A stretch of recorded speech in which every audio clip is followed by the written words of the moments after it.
Post ng mahabang panahon ng paghamon, formal na ipinahayag ni Jadnary Alcuado-Alas Casimero na tuluyan na siyang walang gana na habulin ng Japanese superstar na si Naoya Inoue.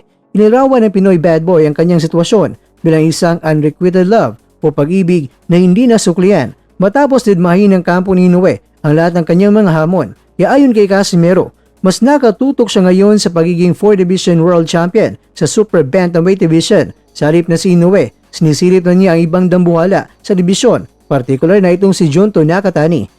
Dati gusto ko talaga si Inoue, pero kahit anong ganda na ipinapakita ko, hindi nangyayari. Siguro, sasabihin ko na lang ulit kapag champion na ako, payag ni Casimero. Wala nang kilig at wala nang interes. Ito ang naging deklarasyon ni John Riel. Matapos siyang aminin na tila naging isang masalimuot na unrequited love ang paghabol niya kay Inoue. Sa kabila ng paulit-ulit na pagproprovoke ni Casimero, tila walang balak talaga ang monster in Japan na pumatol sa kanya. Kaya dahil dito, ibinaling na talaga ni Casimero ang kanyang atensyon kay Nakatani.